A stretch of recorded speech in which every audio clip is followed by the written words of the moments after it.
ክፋትን ስንመርጥ ከነ ፓኬጁ ነው የምንመርጠው። በማመንዘር ማገኘው ደስታ ሊሆን ይችላል የመረጡ እዛ ውስጥ ግን ያለ ፓኬጅ ሞት ቀድሜ ልንገርህ ነግሬህ ነው የምመጣው አለው ለአንድ ሰውና ቤተሰቡም ሲሞት ቀበረ አዘነ። መጨረሻ ሊወስደው ሲመጣ እንዴ ቀድሜ እነግርሃለሁ አላልክም ሲለው ስንቴ ልንገርህ ያለን ጊዜ እዚህ ምድር ላይ ያለን ጊዜ ሊሚትድ ወይ የተወሰነ ከመሆኑ አንፃር ሰዎች እንዴት እንዲኖሩ ትመክራለህ? ቆንጆ አሟሟት ማለት ጥሩ ቆንጆ ላይክ ዘ ቤስት ዌይ ኦፍ ዳይንግ የሚባለው ጥሩ አሟሟት ምንድን ነው? ጥሩ አሟሟት ሞተ የሚባለው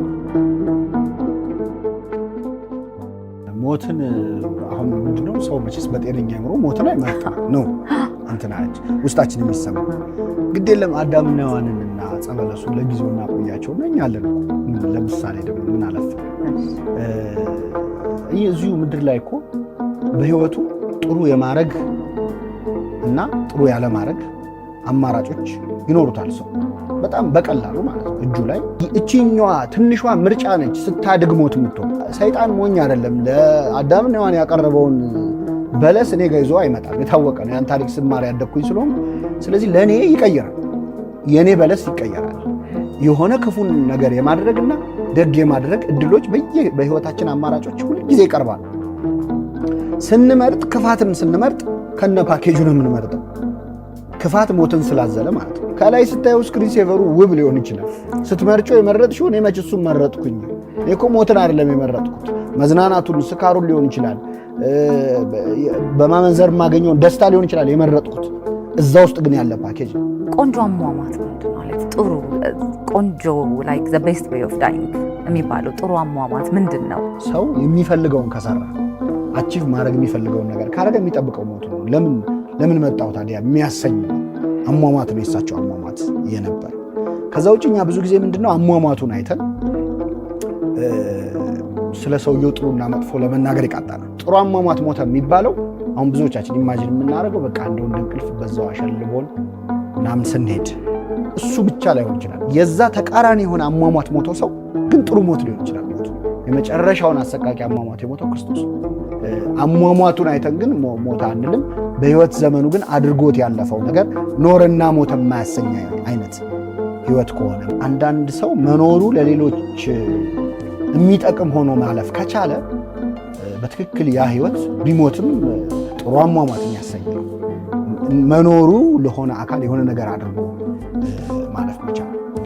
በነገራችን ላይ እግዚአብሔር ከሰራልን ውለታ አንዱ የምንሞቱበትን ቀን አለማወቃችን አንዱ ቸርነት ነው። ቢነግረን አንደኛ ካውንት ዳውን ማድረጉ ራሱ ሰቀቀኑ በሽታ ነው። ስንት እንደቀረሽ አለማወቅን የመሰለ ነገር የለም አንዱ የሰወረ። ከዛ ውጪ ሰው የምትሞተው የዛሬ 50 ዓመት ነው ቢባል ወይም ደግሞ የዛሬ 10 ዓመት ነው ቢባል አንዳንድ ሰው አይ እኔ እንደውም ማወቄ ጥሩ ነው መልካም ነገር አድርጌ ምናምን በፍጹም ጭራሽ አይሆን። ከ10 ዓመት በኋላ የምሞት ከሆነ 9 ዓመት ከ9 ወሩ የፈለኩትን ሰርቼ በቀረው እንደው ምናልባት ትንሽ ልብ ካለ በቀረው ልመለስ ልል ይችላል። ከዛ ውጪ ቅድም እንዳልኩሽ ሞት ቀድሜ ልንገርህ ነግሬህ ነው የምመጣው አለው ለአንድ ሰውና ከዛ እሺ ብሎ በቃ ጓደኛው ሲሞት ሞተ ብሎ ቀበረ አዘነ። ሌላ ቤተሰቡም ሲሞት ቀበረ አዘነ። መጨረሻ ሊወስደው ሲመጣ እንዴ ቀድሜ እነግርሃለሁ አላልክም ሲለው ስንቴ ልንገርህ መጣው በዙሪያው ነውና አንዳንዱም ቤተክርስቲያን በነገራችን ላይ ቀብር ላይ የሚካሄደው ነገር አንደኛ ቀብርን መምጣታችን አንድ ነገር የምትቀብሪው እኮ የምትፈልጊው ነገር ነው አይደል? የሚቀመጥ ነገር ነው። በኋላ የሚፈለግ ነገር ነው። ወርቅ ነው የሚቀበረው፣ ውድ ዕቃ ነው የሚቀበረው፣ ለነገ የሚፈለግ ነገር ነው። ስለዚህ አንድ ሰው ቀብሮ መምጣቱ ራሱ እንደ ሌሎቹ ክሪሜሽን ምናምን ማቃጠል አለማድረጋችን አንዱ እንደሚነሳ ማመናችንን ነው። ቀብሩ ራሱ በሁሉ ነገር ውስጥም ከጎናችን የሞቱት ሰዎች እንደሚነሱ ተስፋ እንድናደርግ እግዚአብሔር አሁን እኔ ተኝቼ እነሳለሁ። እኔ ስተኛ ቤተሰብ ያለቅስ ለምን ይነሳል ብሎ ስለሚያስብ። ሞትም እኮ እንቅልፍ ነው። ያለን ጊዜ እዚህ ምድር ላይ ያለን ጊዜ ሊሚትድ ወይ የተወሰነ ከመሆኑ አንፃር ሰዎች እንዴት እንዲኖሩ ትመክራለህ? አጣጥሞ መኖር ነው በጣም ባጭር ቋንቋ ስንገልጽ። በእርግጥ በጣም በማይረቡ ነገሮች የምናጠፋው ጊዜ ከሞት ይባሳል። ለመኖር ስንዘጋጅ የምናጠፋው ጊዜ ኢንተርኔቱ ሴት ያደረገውን አጀንዳ ይዘን ስንከነከን የማይመለከተን ጉዳይ ላይ ስንናደድ ስንደሰት የምናሳልፈው ጊዜ ሁሉ አለ። ዘላለማዊነት ውስጣችን ባይኖር ኖሮ በትክክልም ስታይ አሁን አስከሬን ስታይ በዛች በጥቂት ደቂቃ ውስጥ እስከ መሽጠት እስከ መበላሸት የሚደርስ ሰውነት መኖሩ ለዚህ እንዳልተፈጠር እንዲገባሽ ያደርጋል። ግን በዚህ ተስፋ አንቆርጥም። ለምን እች ብቻ አይደለችም ህይወት፣ ሌላ ትልቅ ኮዝ ነው የተዘጋጀው። ከዛ ውጭ ግን እኔ ለማልኖረው ጊዜው ለማይበቃኝ ለምን አስፍቻ አቅዳለሁ? ሁሉም ነገር እኮ በእኔ ጊዜ ማለቅ የለበት። አሁን ንጹህ አየር የምንተነፍስባቸው ዛፎች እኮ የእኛ ቅድመ አያቶች እንትን ያሏቸው። ከዚህ በላይ ህያውነት ምን አለ?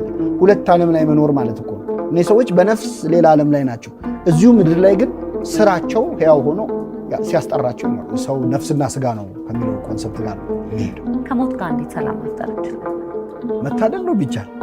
ማለት በጣም ከባድ ነገር ነው። አንደኛ የኖርንበትን ህይወት በትክክል ወርዝ በሚያደርገው ልክ ይገባል፣ በቃ እንዲህ ነው መኖር የነበረብኝ በሚያሰኝ ልክ በምንችለው መጠን ጥሩ አድርገን የምናልፍ ከሆነ፣ ሁለተኛ ራሳችንን የማይቆጨን ብናረገው፣ ለውለታቸው እውቅና ልንሰጣቸው ይገባ የነበሩ ሰዎች አሉ። እነዚህን ጸጸቶች በጣም አንችላቸውም ሞት የሚባለው ነገር ሲመጣ።